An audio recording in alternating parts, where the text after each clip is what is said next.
Yo les gars, comment vous allez? Alors dans cette vidéo, d'ailleurs j'ai pas sorti de vidéo hier parce que j'étais pas chez moi, j'avais des choses à faire, donc j'ai pas pu sortir de vidéo. Je voulais pas vous sortir une vidéo à la ramasse qui n'apporte pas forcément quelque chose.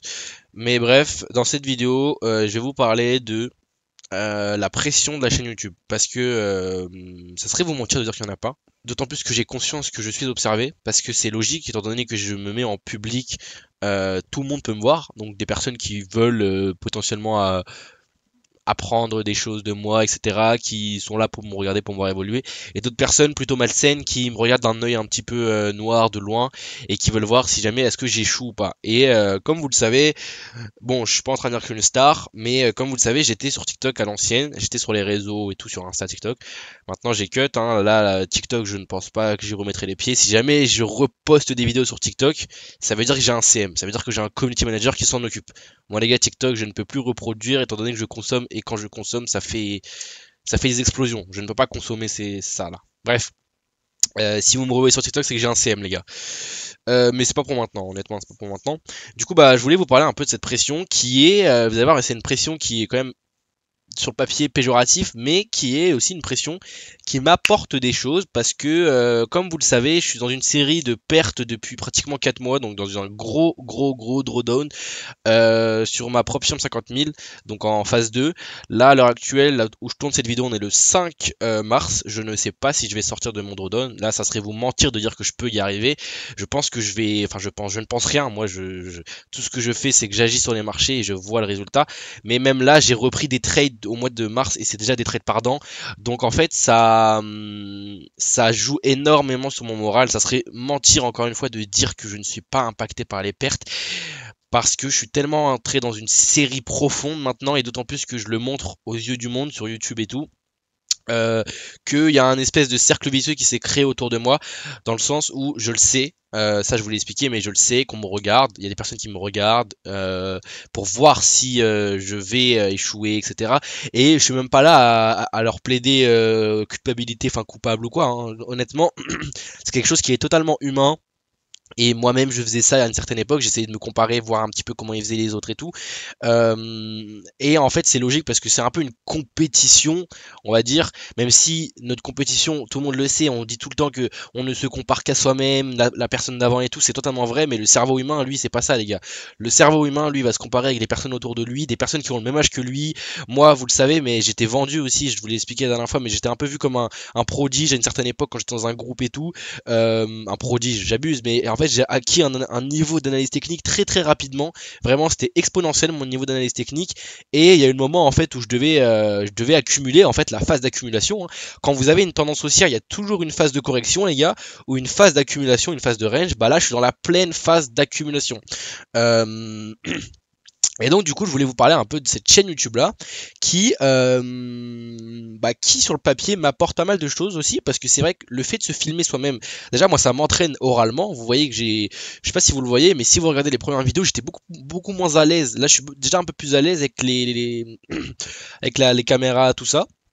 Donc c'est déjà une première chose, même si c'est un peu le truc, ça c'est pas un truc que vous voyez vous.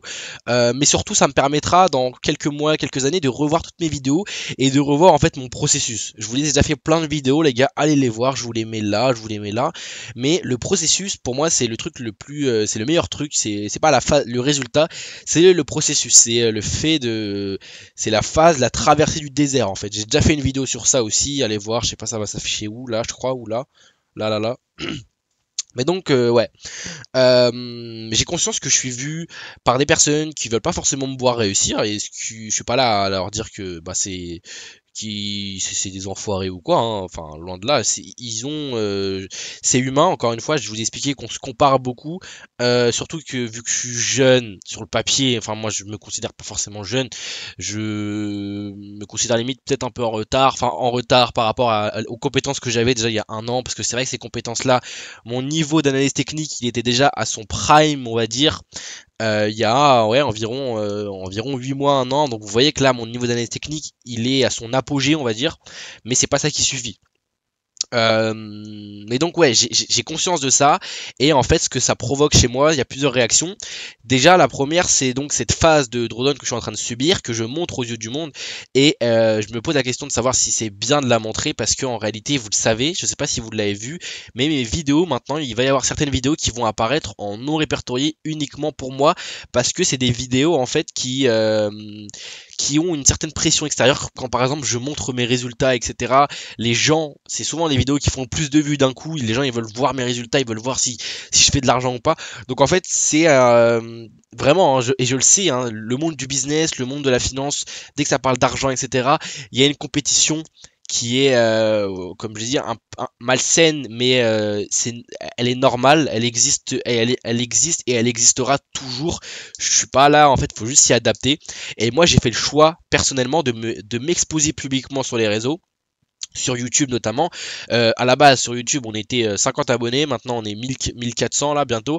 Donc évidemment que j'ai pris entre guillemets un peu d'ampleur, même si je vous l'ai expliqué, mais je me considère pas comme voilà le Bill Gates du trading, loin de là, où le mec a voilà qui a une ampleur de fou.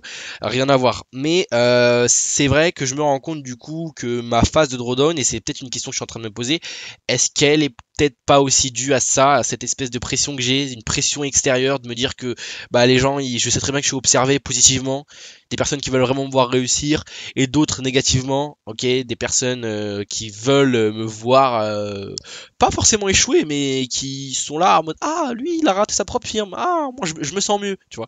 Et en fait je vous dis ça parce que même moi j'étais comme ça à une certaine époque. Euh, J'étais comme ça à une certaine époque, j'étais vraiment là à me comparer avec tout le monde et tout, de me dire ouais putain lui il est meilleur que moi, il est meilleur que moi, nanani, nanana. Et donc bah, c'est un peu la contrepartie d'être exposé plus publiquement. Et puis on va même aller le voir les gars. On va directement, on va aller sur on va aller sur les graphiques.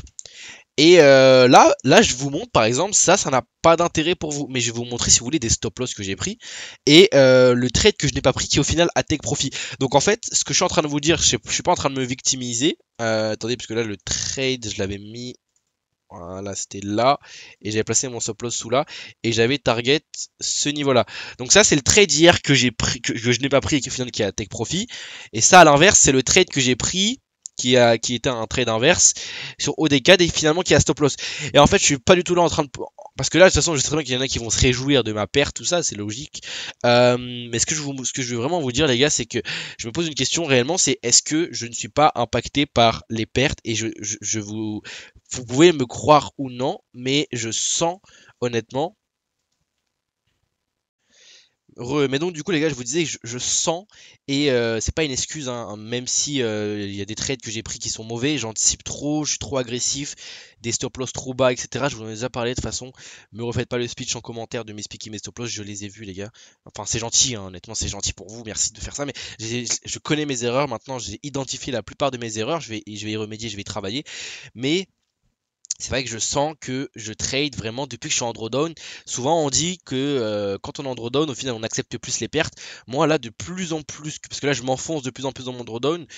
Au fur et à mesure que je m'enfonce, je sens que je suis impacté encore par les stop loss. Et à la base des bases, quand je suis à break-even, même en -1, -2, -3, je suis pas du tout impacté par les pertes. Et là, je creuse de plus en plus et je sens que je suis impacté.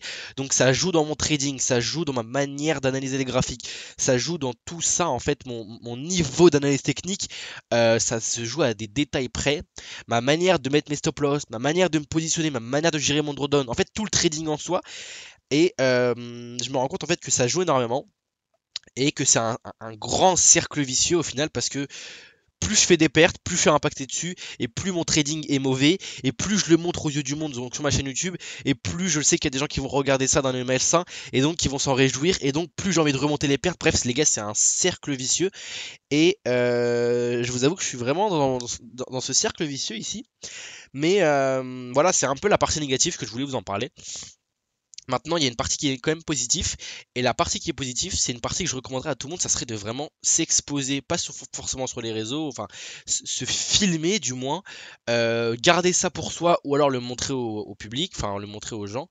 Mais le fait de filmer ces vidéos comme ça, en fait, c'est incroyable parce que déjà premièrement je vous ai déjà tout expliqué de pourquoi je kiffais faire ça et tout. J'ai fait plein de vidéos les gars, si on va sur ma chaîne YouTube il y a un panel de vidéos. Vous avez vu en plus moi j'aime bien re-regarder mes vidéos les gars, vous me prenez pour un fou mais moi je kiffe re-regarder mes vidéos. Mais il y a celle-là qui est pas mal où j'explique un peu. Après, il y a des vidéos, vous voyez, qui sont un peu filières, hein, des vidéos qui n'ont rien à voir, hein. J'explique pourquoi moi le MLM c'est vraiment de n'importe quoi et tout, même les douches froides et tout. Vous voyez qu'il y a un peu des trucs qu'on n'a rien à voir, mais en fait c'est quand même ça le côté positif de cette chaîne YouTube, c'est de pouvoir avoir en fait cette évolution constante. Même si depuis le début, je vais vous dire la vérité, pour moi il n'y a pas d'évolution. J'ai évolué juste avec la chaîne YouTube, avec le nombre d'abonnés, c'est tout. Sur mon papier, j'ai pas réellement évolué, mes stats n'ont pas évolué. Mon trading, si on va sur mes stats, mon trading n'a pas évolué. Vous voyez que je suis dans un drawdown qui est énorme, qui est infini. Vraiment, j'ai l'impression que ce drawdown, les gars, ne va jamais se terminer. En tout cas, ouais, les gars, je vous avoue que cette chaîne YouTube là, j'ai l'impression qu'elle est en train de devenir un peu plus. En fait, elle est malsaine dans le sens où je suis en drawdown et je sais très bien que je suis observé. Et ça, en fait, c'est partout pareil. Maintenant, je le sais que peu importe ce que tu feras, tu seras observé négativement. Des personnes ne veulent pas ta réussite, c'est logique. Des personnes qui se comparent, soit parce qu'elles ont ton âge, soit parce que, bref, plusieurs facteurs liés à ça. Et bah, quand je suis dans une grosse période de perte comme celle actuellement, en fait, je suis vraiment dans une très grosse période de perte et que je m'expose au public.